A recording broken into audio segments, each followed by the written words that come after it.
We have patients come to us all the time who have been on hormone therapy for years. And when we ask them what they're actually taking, most of them can't tell us whether it's bioidentical or synthetic. Their doctor never explained it. Their clinic never explained it. And that difference is not a small one. Today, we're breaking down exactly what bioidentical actually means. Because if you're on hormone therapy and nobody has explained this to you yet, this episode is where that changes. So let's get into it.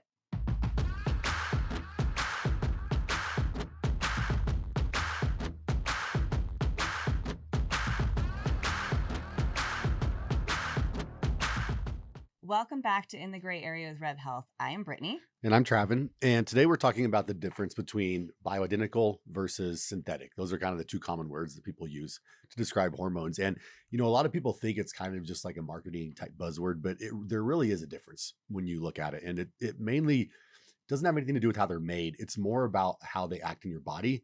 And, when we think about bioidentical, we're talking about hormones that are identical to what your body naturally produces. So it utilizes them the same, it processes them the same, the metabolites are exactly the same, versus the synthetic counterparts. Your body doesn't use them the same as it does its normal hormones. And so that's why you see things like increased incidence of cancer and different things like that, because the metabolites are completely different. Yeah. And it's interesting. I think more so even for females is where we see that they're coming in here and there's like a huge difference, and even overcoming explaining what birth control truly is and stuff, and how easily that is passed out, and how it is a synthetic hormone, and how it even reacts differently when we are giving these bioidentical hormones to patients who need them for various reasons. Yeah. So, I think when people say like synthetic and they're like, oh, well, the bioidentical hormones are still made in a lab, like they're still synthesized, like they're all synthetic. But again, it's not the process that they're made, because everything's made in the lab. It doesn't, like, you can't just, most of these bioidentical hormones are plant derived, but they still have to be created and synthesized in a lab and made into the, identical molecular structure is what our body produces. So it really is a pretty significant difference. Like you said, the difference between like a progestin in birth control is totally different than like a bioidentical progesterone. Yeah. And they're actually pretty powerful too. And so that's one thing that I know with like our females that come in, especially the younger generation, when they come in and they're on birth control and they've been on birth control for a long time and they're having severe issues, we can't just easily give them a progesterone, because the progestin is going to overcome that. Yeah.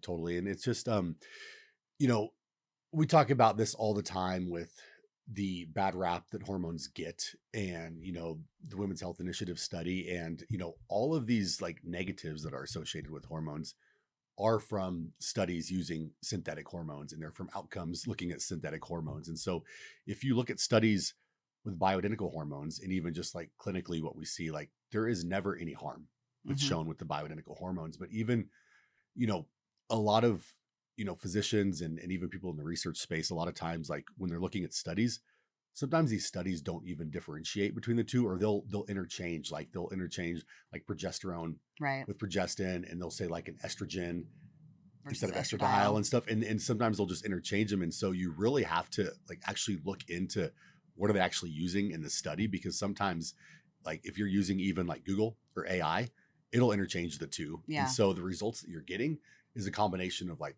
all of, synthetic and bioidentical together. That's another reason why like we're always expressing that it's so important that you trust who you're working with, and that you ask all those questions up front, and what you're doing before you even start. Yeah. Like I mess around with my AI all the time, and I try to like train it as much as possible. And it still will it will go back to like hormones cause cancer, certain hormones cause cancer and stuff. And like, said earlier, it's clearly like the synthetic hormones that shows, but people just get it confused all the time. An analogy I one time heard was like a bioidentical hormone is like a key that fits in perfectly, and then synthetic is like a modified. Yeah. So, that's an interesting way to think of it, because a lot of times people just do not understand the difference between the two. And then they will ask like, okay, so what's the difference between commercial grade and compounded? Yeah. Yeah.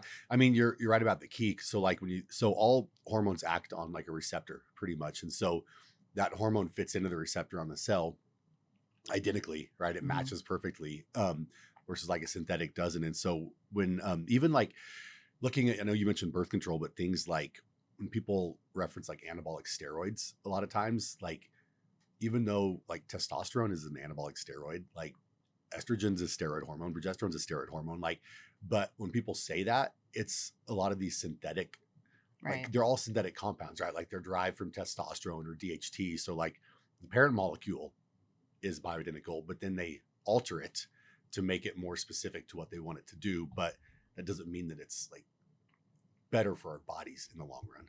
Yeah, it goes back to like even like when we talk about like the bad rap and the bad name that Mhm. comes with hormones too. It goes back to like all these gym bros and stuff like that as well.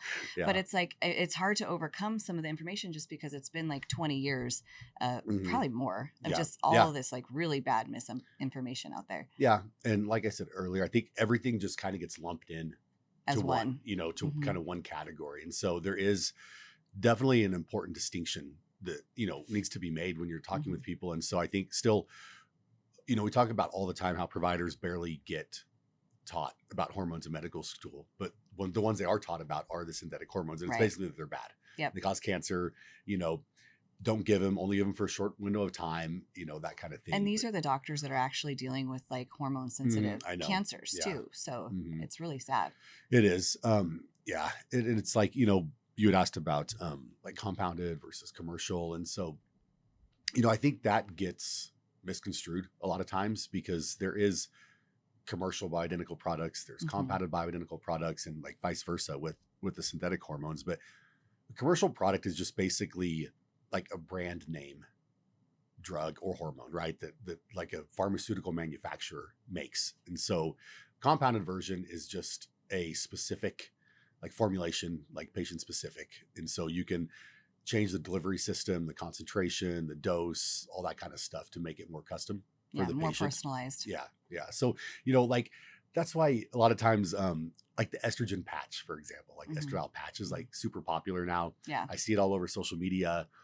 It's driven by a lot of these societies and like menopause society that are very heavily like big pharma influenced. Right. So that's why they're pushing these like commercial products, right? Because that's who they're influenced by versus like, we know like a patch is not as effective as like oral estradiol or even transdermal, like a cream, that you can customize. We don't ever see people getting great levels with a patch that come in here, but it's No. promoted so heavy. It is. And I think that one of the things I've heard like along the way is like it being FDA approved. Mhm. And some people really like hold their hat on that and stick to that. Yeah. And so like having to explain the difference and we'll have plenty of people that come Mhm. and they're like, I don't really care about the FDA, Yeah. like they've done their own research. They understand as well. Mhm. They've also learned that the FDA has definitely failed us in certain ways. Yeah. But that is something that so many people still Mhm. are very, very worried about. Yeah. That's a good point. So the main reason why that's the case, and you're right. So compounded medications are not FDA approved.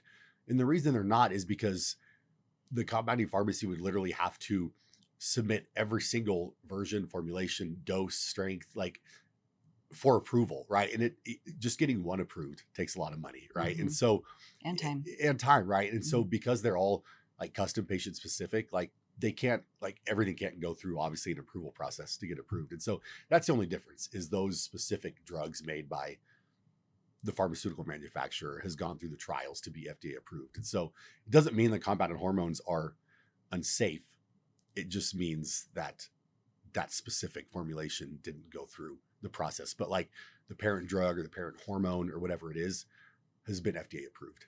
That So I makes think sense. one of the questions that I hear sometimes too is like, okay, so if this, like, are these patent over here versus like Mhm. over here, are they altered? And like, how are they different one from another? Well, typically, like when, like to patent a hormone, right? Like they have to alter like the delivery system, right? And so that's why, like let's say Pfizer, for example, like they have their own testosterone cypionate, but it's not patented. There's generic versions, right? But there are companies that make like the auto injector, kind of like you see the Yeah. GLPs. There's like testosterone auto injectors because they can patent like that, right? Because it's a Technology. unique delivery Okay. device. And so same thing with like the patch, like it's a unique delivery system that they can patent. So that's how they can kind of get around that stuff to kind of patent it and like capture Mhm. like that corner of the market.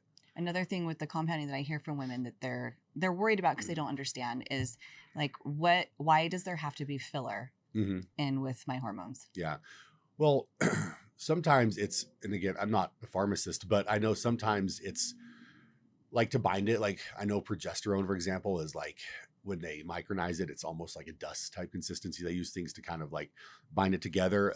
I know like thyroid, for example, they have to because you're dealing in micrograms and it's such a small amount that it wouldn't like it would be so hard for them to make Put it in a capsule. something that small. So they have Yeah. to make things to fill up, the room. But like the thyroid capsules are small anyways, but that's just, there is reasons for it. And again, I'm not like a pharmacist, so I don't know. I know those are a couple of them, but I don't know all the ins and outs of that.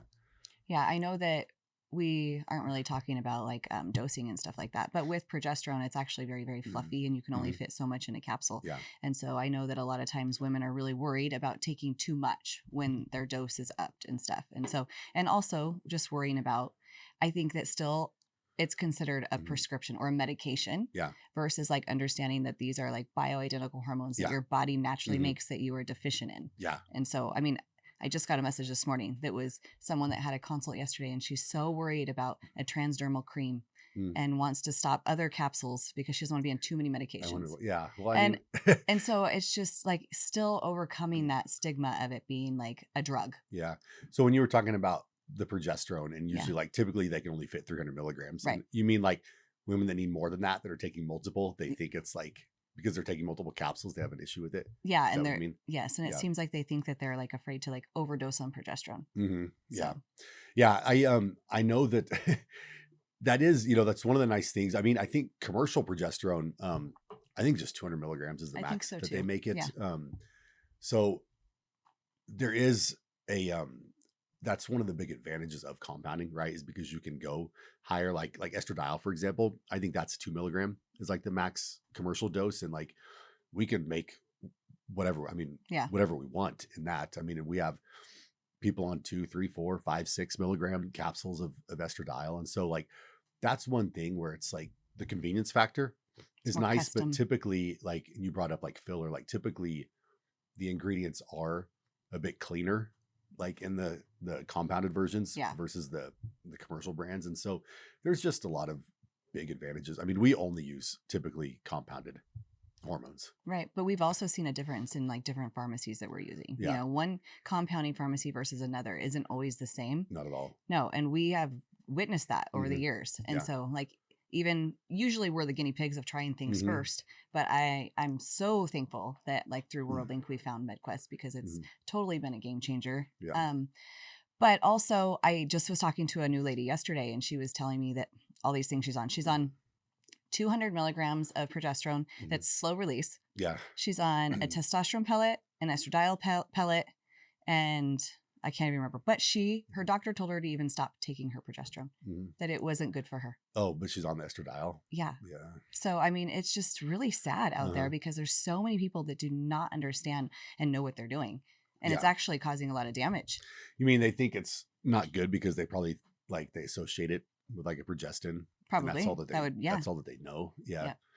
Yeah. It's too bad. We've seen that quite a bit where someone's on estrogen and not progesterone.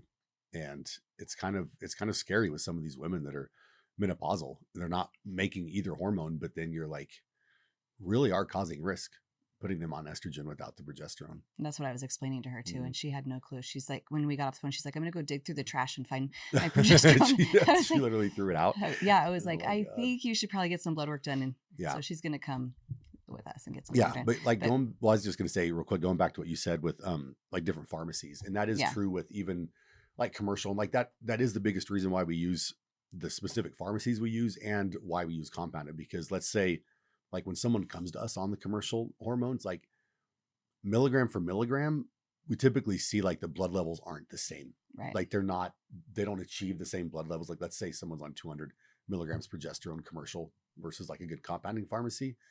Typically the blood levels aren't the same. Like they're a lot lower with the commercial product. Same thing with estradiol. We see that a lot too. But delivery plays a huge part of that. That's what I mean. Like, yeah, that's exactly what I mean. Like the micronization plays a huge part in it. And so there is a reason why that we use the compounded versions. I think it's really important that people understand that we're like not trying to bash on other providers or even like commercial bioidentical hormones or anything like that. It's just over the years, this is where we've seen the best results and that our patients are feeling their best. Yeah. I mean, I would say that's a great point, because it's not it isn't a bash on that. And if that's what you're using and you're getting good results with it, then like that's great, and that's working for your body. I think that even like I've seen some compounding pharmacies that I would say, look, like I would much rather use a commercial product than use a product from like a bad compounding pharmacy. Right. You know what? Like, Yeah. so it definitely matters. Like I've seen guys on a lot of like, you know, these message boards I'm on, and some of these compounding pharmacies, like guys will get such like poor results from like, let's say like injectable testosterone, where like it's clear that there's something like it's underdosed or something's going on with like their injectable testosterone. And so it's like, yeah, I'd much rather use a commercial version than something like that, where it's like inconsistent. You get like, you know, different levels every time. And so, yeah, whatever works best for you. Like I said, we use specific compounding pharmacies for a reason, but, you know, if you're using the commercial product and you're getting great results, then good. Yeah, it's true. I know that one lady came in the other day and she was like telling me, I'm just going to go to Pilgrims and I'm going to get one of those progesterone that have like a yam base. Yeah, don't do that. I know, Yeah. but it's like, it's hard for people to understand because they're always like looking for like, even on the other side, natural and stuff. And these are made actually from yams, like bioidentical compounded progesterone. So it's important just to do your own research and to really know like what you're getting yourself into before. Yeah. If you're getting something like that over the counter, you should just know that it is so under, like the dosing is so small, like it's not going to do anything for you. Like, and honestly, probably things like that probably should be over the counter, to be honest. I mean, it really would make things a lot easier for everyone. But I mean, yeah, that's just not going to work for what you're trying to do. It's just going to be like a marketing very mild scheme, waste of money. Yeah. Well, I think this is really good. I think that hopefully it helps people understand the differences, because I know it can be very confusing between, you know, synthetic, bioidentical, commercial, compounding. And so sometimes it can just feel really overwhelming. And yeah, I would just say, you know, definitely bioidentical hormones, whether it's compounding pharmacy, commercial, like just make sure that you're getting good levels, that you're getting good results. And that's really what we're aiming for at the end of the day. I just want to thank you for joining us today. Like always, please like, share, comment, and subscribe, and we'll see you next time. Thank you.